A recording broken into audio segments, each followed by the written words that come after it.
Hello mga abe ko!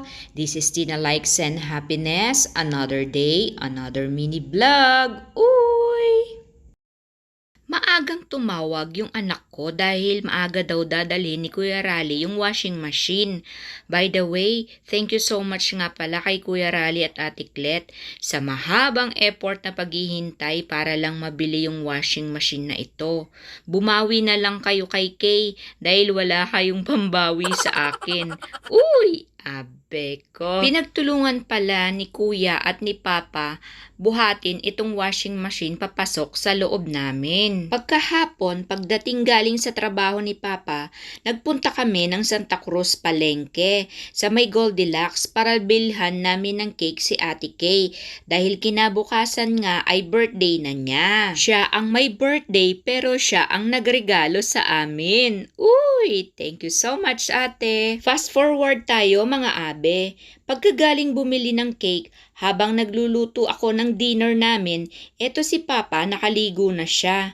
Naalala ko yung parcel na dumating kaninang tanghali. Pinabuksan ko na sa kanya para matesting kung umaandar at walang sira.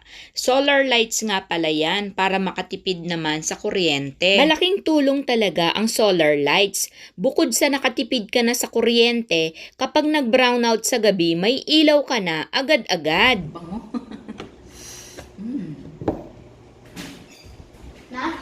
Ang bango, Mami.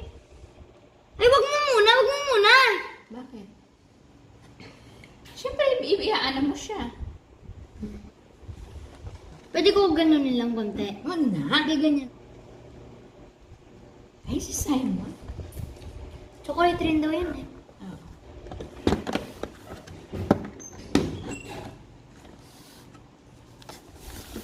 Oh. Ube.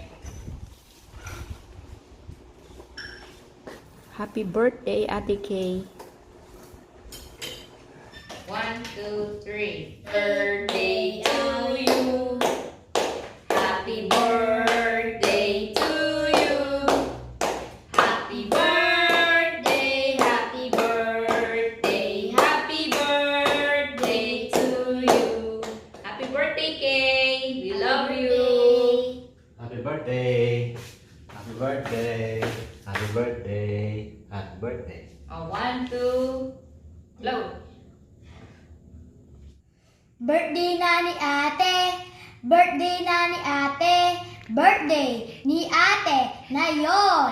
Get out! We love you po ate. Happy birthday. Ingat po kayong dalawa po ni ate Elaine. We love you. We miss you. Kinaumagahan, nagkatay pala si Papa ng manok naming 45 days na alaga. Tinanggal lang ang balahibo at bituka at ako na ang nag-chop-chop at pinagparti ko na ng 3 lagayan para may ulam na kami. Ito, napagparti-parti na. 3 meals.